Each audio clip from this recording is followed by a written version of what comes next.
देखिए, आज हम स्टार्ट करने जा रहे हैं आज का अपना नया टॉपिक। तो इस टॉपिक के अंदर हम ये सीखेंगे कि किस तरीके से बिजी के ज़रिए हम जीएसटी की रिटर्न भर सकते हैं, क्योंकि आप सभी को पता है कि जीएसटी का एक ऑफलाइन टूल आ गया है। अब हम आज ये सीखेंगे सबसे पहले कि जीएसटी का ऑफलाइन टूल का क्या बेनिफिट है, कैसे हम बिजी को यूज़ कर सकते हैं और किस तरीके से बिजी वालों ने इसको बहुत ईजी या सिंपलाइज करके बनाया है। तो फर्स्ट ऑफ ऑल हम स्टार्ट करते हैं आज का अपना नया टॉपिक।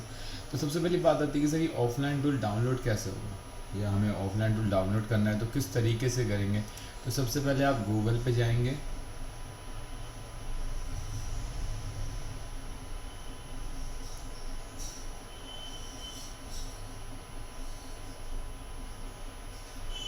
गूगल पे जाएंगे, उसके बाद आपके पास जैसे ही आप गूगल पे जाएंगे तो आपके पास एक जीएसटी की वेबसाइट है www.gst.gov.in पे जाएंगे। और आप जैसे ही इस पर क्लिक करेंगे तो देखिए आपके सबसे ऊपर राइट साइड में एक लिखा हुआ लॉगिन। आप उस लॉगिन बटन पे क्लिक करेंगे तो आपके पास एक डाउनलोडिंग सेक्शन खुलेगा नीचे, यहाँ पर जहाँ लिखा है डाउनलोड सेक्शन, इस पर क्लिक करेंगे। और तो यहाँ से आप जैसे ही क्लिक करेंगे तो आपको मिलेगा ऑफलाइन टूल डाउनलोड। आप इस पर जैसे ही क्लिक करेंगे और एक पेज खुल गया जिसमें रिटर्न के प्रोसेस और क्राइटेरिया बताया गया है।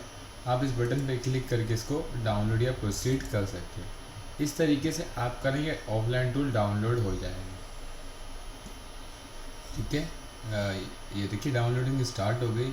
जब भी ऑफलाइन टूल डाउनलोड होगा ना, तो ये आपका कुछ ना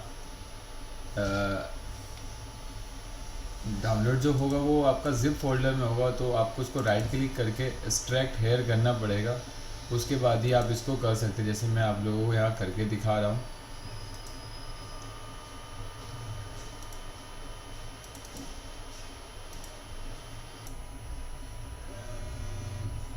देखिए हमारी डाउनलोडिंग कंप्लीट हो गई। उसके बाद हम इसको राइट क्लिक करेंगे।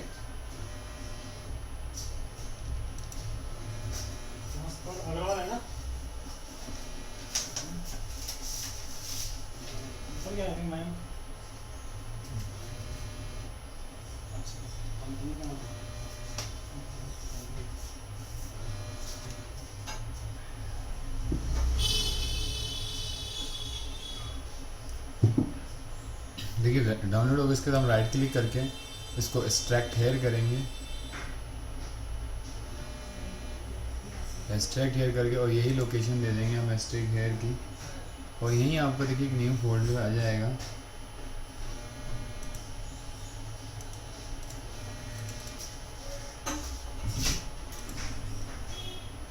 देखिए एक्सट्रैक्ट हेयर हो गया। उसके बाद फिर डबल क्लिक करेंगे, यहाँ पर आपको जीएसटी ऑफलाइन टूल मिलेगा। उसके अंदर देखिए यहाँ पे एक कोटेशन दी है कि किस तरीके के इसको आप प्रोसेस करेंगे और क्या क्या चीज़ों को आपको इसमें ध्यान रखना है। कुछ चीज़ों को देखेंगे यहाँ पर हम। जैसे आप पीडीएफ खोलेंगे तो आपके पास एक गवर्नमेंट की इन्फॉर्मेशन आएगी और यहाँ पर लिखा होगा invoice uploading download offline to latest update in the 7/7/2017। Then यहाँ पर उन्होंने बताया कि रिटर्न भरने के आपके पास 3 या 4 तरीके हैं। पहला तो आप मैनुअली भर सकते हैं, दूसरा आप ऑफलाइन, और तीसरा आप एपीएस के मतलब एप्लीकेशन सर्विस प्रोवाइडर के ज़रिए या फिर जीएसटी सर्विस प्रोवाइडर के ज़रिए भी आप लोग रिटर्न भर सकते हैं। तो सबसे पहले इन्होंने बताया कि how can download the upload offline tool. तो सबसे पहले उन्होंने बताया कि how can download in and install the invoice upload download offline tool in my system from the GST portal. तो सबसे पहले आपको जीएसटी की वेबसाइट पे जाके, जैसे मैंने अभी आपको दिखाया था, आप लोगों को वहीं से इसको डाउनलोड करना पड़ेगा। उसके बाद इसको डाउनलोड करने के बाद आपके कुछ तरीके की पीडीएफ आएंगे और इस तरीके का इंस्टॉल करने के बाद आपको इस तरीके का एक आइकन आएगा। उसके पूछता है how can file the invoice data in offline mode through the invoice uploading download offline tool. अब मैंने आपको बताया कि इनवॉइस भरने के आपके कई सारे तरीके हैं। सबसे पहले उन्होंने manually entry of invoice data, आप मैनुअली इनवॉइस भर सकते हैं। दूसरा copy and paste excel work, मतलब आप कॉपी पेस्ट भी कर सकते हैं। तीसरा import excel workbook consisting of multi sheet, मतलब एक बार में आप कई सारी शीटों को कर सकते हैं। और जो भी आप फाइल को इंपोर्ट करेंगे वो आपकी फ़ाइल का फॉर्मेट CSV फॉर्मेट होना चाहिए। CSV फॉर्मेट का मतलब ऐसी फ़ाइल जो अगर एक्सेल भी ना हो या आपकी ऑफिस में माइक्रोसॉफ्ट भी ना हो तो उसके ज़रिए भी खुल जाए, तो उसके लिए हम इसका यूज़ करते हैं। How can upload the invoice data on the GST portal. तो उन्होंने बताया कि अगर आपको ऑफलाइन नहीं भरना तो आप लोग जीएसटी पोर्टल के अंदर जाके भी वहाँ से भर सकते हैं। Then what happen if I am not connected to internet while uploading of JSON's file on the GST portal। ये कह रहा है कि अगर मुझे फाइल को अपलोड करना है क्या, उसके लिए मेरे पास नेट होना ज़रूरी है। अगर आप ऑफलाइन टूल का यूज़ कर रहे हैं तो आपके पास नेट होने की कोई आवश्यकता नहीं। But will happen if the size of generated GN file more than 5 MB। कह रहा है कि जो फाइल जनरेट होगी उसकी एक लिमिट या एक उसकी लेस देन 5 MB होनी चाहिए। ठीक है। How can check the file size of generated GN। जैसे कॉमन सी बात है कि अगर हमें किसी फाइल का साइज देखना होता है तो हम लोग उस पर बस राइट क्लिक करते हैं, उस फाइल पे जाते हैं तो उसकी हमें यहाँ पर KB दिख जाती है, तो हम ऐसे भी देख सकते हैं, नहीं तो राइट क्लिक करके प्रॉपर्टीज़ के अंदर हमारे पास ऑलरेडी बहुत सारे ऑप्शन होते हैं जिसको हम देख सकते हैं। How can maximum number of invoice can be uploaded through invoice upload download offline tool on one go. हम एक बार में 19,000 लाइन को इंसर्ट कर सकते हैं, या एक बार में हम लोग B2B या B2C में हम एंट्री को 19,000 एक बार में कर सकते हैं। 19 बार मतलब एक बार में 19 लाइन को फिल कर सकते हैं, मतलब आप पूरे महीने में कि जो भी आपकी 19,000 एंट्री हो सबको फिल कर सकते हो। मैक्सिमम 19,000 बहुत ज़्यादा है। अगर सर मेरी 19,000 से ज़्यादा है तो आपको दोबारा एक नई लाइन फिल करनी। देन यहाँ बोलता है it is a mandatory to file all section in the multi selection excel workbook. Can I use multi selection excel file even through I have a limited section data.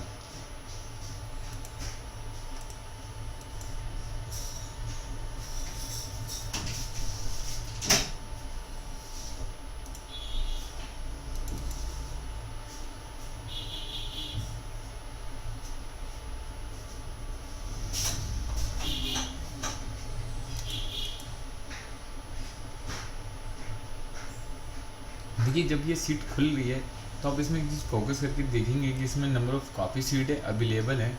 तो इस question का main motive ये था कि हमें क्या उन सारी सीटों को खोलना पड़ेगा बार बार। जैसे मैं ओपन में जाके आप लोगों को दिखाता हूँ कि मैं किसकी बात कर रहा था।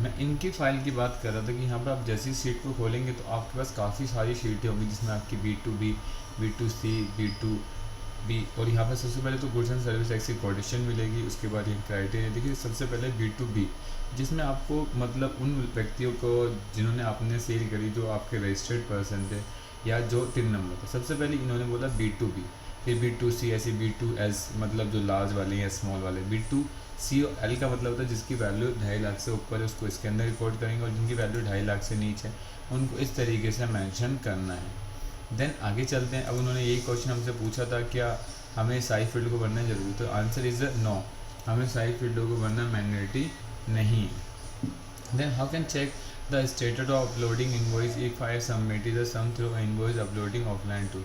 हाउ कैन चेक, कि उन्होंने पूछा कि अगर मैं इनवॉइस को अपलोड करता हूँ कैसे देख सकते हो, तो आप GST के पोर्टल पे जाके नॉर्मली देख सकते हो। मैं आपको दिखाऊंगा अभी एंड द लास्ट।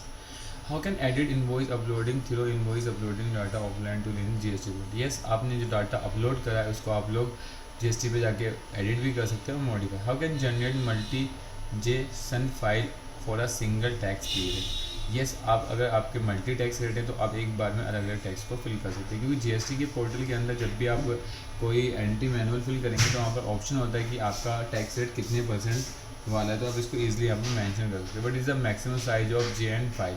एक फ़ाइल की जो मैक्सिमम या एग्जिस्ट साइज होता है वो 5 MB से ज़्यादा नहीं हो सकता। तो अगर आपका डाटा 5 MB से ज़्यादा है तो आप लोगों को 2 फाइलों को बनाना पड़ेगा, अगर आपके ज़्यादा है तो आपको 2 या 3 से ज़्यादा भी करना पड़ेगा। What are the basic check that I have to do in the invoice uploading download offline tool ensure successfully upload of JN file on the GST portal। अगर मैं GST के पोर्टल पे अपना डाटा फीड करता हूँ, data में कोई error है तो उस डाटा को वो येलो कलर से हम लोगों को चेक कराएगा। I have uploaded 100 invoice but only 85 invoice are visual on the GST portal bye.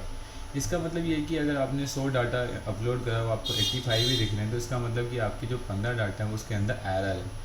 अगर आप उस डाटा को दोबारा ठीक करेंगे और दोबारा अपलोड करेंगे तो फिर आपको 100 ही सीटें दिखेंगी। इसके आता है कि कॉपी पेस्ट कर सकते हैं। हाँ यस, आप डाटा को कॉपी पेस्ट भी इजीली कर सकते हैं, but will be generated JN file and get save. इसके बारे में बताता हूँ। How can install invoice offline tool in the mobile. इन्होंने पूछा how can install the invoice uploading download offline tool in my mobile. No, ऐसा भी कोई भी जीएसटी डिपार्टमेंट या गवर्नमेंट ने भी ऐसा कोई मोबाइल ऐप नहीं निकाला कि जिसके ज़रिए आप ऑनलाइन ऑफलाइन मोबाइल के ज़रिए आप उसको भर सकें। तो ये आपकी कुछ बेसिक चीज़ें थी तो मुझे आप लोगों को बतानी थी। इसके अंदर वैसे तो काफ़ी सारी चीज़ें अगर आप देखोगे तो उन्होंने प्रोसेस भी बता रखा है कि आप कैसे कैसे करना है, तो आप इसको देख भी सकते हैं। और इससे जितना मैंने बताया उस तरीके की बिल्कुल ऑलमोस्ट सारी चीज़ें कवर अप करिए। अब सर बात आती है कि सर क्या बीजी सॉफ्टवेयर मुझे इस पर सपोर्ट करेगा? बिल्कुल डेफिनेटली सपोर्ट करेगा।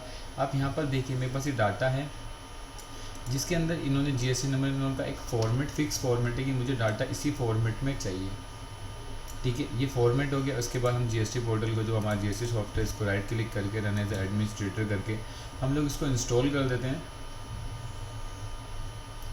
हमने इसको इंस्टॉल कर दिया और ये हमारा इंस्टॉल होना शुरू हो गया। अब देखिए जो हम डाटा यहाँ बनाएंगे इसको हम इजीली अपलोड कर सकते हैं। सर ये क्या बिजी हम सॉफ्टवेयर हमें इसको मदद करेगा ही करने? बिल्कुल डेफिनेटली बिजी सॉफ्टवेयर आपको हर चीज़ में मदद करेगा, क्योंकि जो ये रिपोर्ट इन्होंने मांगी एज अ डिपार्टमेंट बिजी वालों ने वही रिपोर्ट को कुछ उसी वे में बनाया। अगर आप डिस्प्ले में जीएसटी रिपोर्ट बेटा के अंदर आके देखेंगे तो यहाँ पर GSTR 1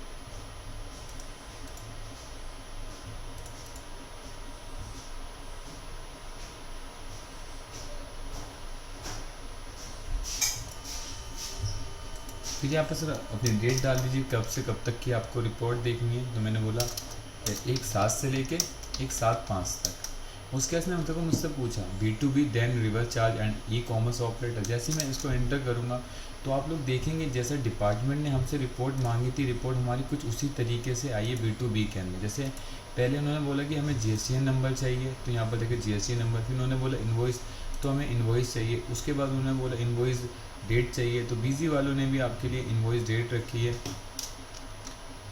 इन्वॉइस डेट, फिर टैक्स रेट, फिर यहाँ पर इन्होंने टैक्स रेट ही मेंशन करा है। तो मतलब आप देख सकते हैं कि हर चीज़ बिजी वालों ने सेपरेटली इस तरीके से मेंटेन करी कि आपको इन फ्यूचर कुछ तरह की दिक्कत ना हो। ठीक है, आप यहाँ से इजीली देख सकते हैं। कुछ चीज़ें हैं तो आप कस्टम कॉलम के जरिए भी आप डिफाइन कर सकते हैं, तो आप इजीली इस तरीके को रिपोर्ट को ईजिली मेंशन कर सकते हैं। देखिए बिल्कुल हर एक चीज़ यहाँ से आपकी कवर अप हो रही है, कोई चीज़ आपकी स्किप नहीं है कि जो इस पोर्टल से ना मिल रही है या इस तरीके से ना मिल रही हो। ठीक है, तो आप इसको एक्सेल पोर्ट पे ले जाइए और जैसे आप इसको एक्सेल पे क्लिक करेंगे और वहाँ जाके आप इजीली कॉपी पेस्ट कर देखिए आपका जो काम मैनुअली था वो काम आपका एक बार में हो जाएगा। आपको मैनुअली डाटा को फीडिंग करने की ज़रूरत नहीं है, आप एक्सेल के ज़रिए भी सबको ईजिली कर सकते हैं। ठीक है, डाटा डाला जैसे ही मैं अपलोड करूँगा बस सिंपल मुझे वहाँ से डाटा को कॉपी पेस्ट करना है और मैं ईजिली इसको कॉपी पेस्ट कर सकता हूँ।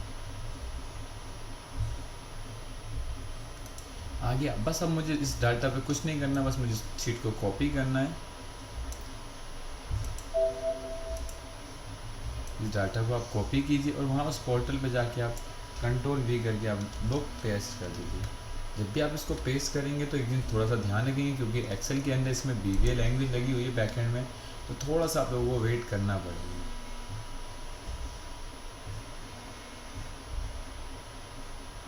कॉपी पेस्ट में टाइम लगाता है क्योंकि जब डाटा अपलोड होता है तो वो हर चीज़ को चेक करता है अपने बैकएंड में कहीं डाटा में कोई गलती तो नहीं है।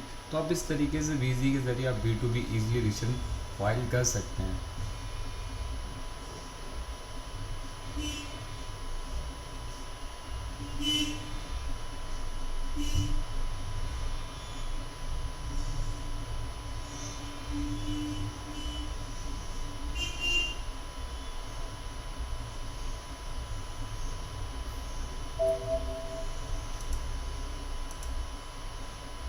देखिए जब तक हमारा वो प्रॉब्लम कर रहा है जब तक हम और चीज़ों के बारे में सीख लेते हैं।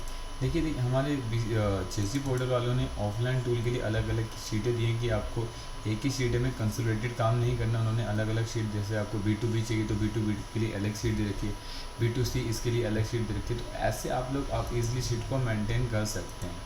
ठीक है, अभी थोड़ा सा हैंग हो गया है हमारा, वरना आप इजीली इस तरीके से इसको कर सकते हैं। ठीक है, आ गया। अब यहाँ पर आप पेस्ट कर दीजिए डाटा को। देखिए आपका डाटा बिल्कुल सीक्वेंसली इस तरीके से हो जाएगा जिस तरीके से आपको एज अ जीएसटी पोर्टल पे चाहिए था।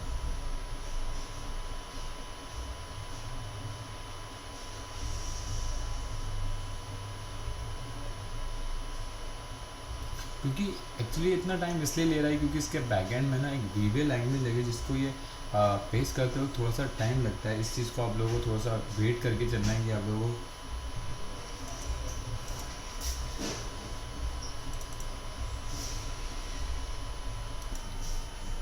तो देखिए हमारा डाटा कॉपी पेस्ट हो गया, बट अगर आप लोग कॉपी पेस्ट करना चाहेंगे तो आप कोशिश ये करना कि मेन शीट पे ना करें, क्योंकि मेन शीट पे जब हम लोग करते हैं ना तो हमारी शीट हैंग हो जाती है और वो बंद होने लगती है। तो बार बार कोशिश ये कीजिए कि आप नॉर्मल ऑफलाइन टूल के अंदर जाके जो फाइल का फोल्डर उसी के अंदर आप लोग कॉपी पेस्ट कीजिए, और बाद में आप डाटा को कोलेक्ट कर सकते हैं ईजिली, क्योंकि जीएसटी के अंदर जो आपका पोर्टल बना है वो इस तरीके का ही बना हुआ है। ठीक है, अब मैं इस शीट को यहाँ से ईजिली कॉपी पेस्ट कर देता हूँ। मैंने यहाँ पर उठाया और मैं यहाँ से इसको कॉपी पेस्ट कर, देखिए मैं जैसे ही कॉपी पेस्ट करूँगा वहाँ मेरा कॉपी पेस्ट हो जाएगा ईजिली, और आप इस तरीके से B2B की रिटर्न ईजिली फिलअप कर सकते हैं। यहाँ ये जैसे हमें रिपोर्ट चाहिए हम बस कंट्रोल भी करेंगे, देखिए हमारा data as against GST portal पे आ गया। बस अब हमको कुछ नहीं करना, सिंपल सा जीएसटी पोर्टल पे जाके जीएसटी सॉफ्टवेयर को ऑन करना है। जैसे ही ऑन होगा उसके बाद हम अपना नंबर डाल के इसको स्टार्ट करेंगे। बट अभी जीएसटी पोर्टल ओपन नहीं हो रहा, खाली ऑफलाइन टूल ही आया है इसका। ठीक है, ये स्टार्ट हो गया।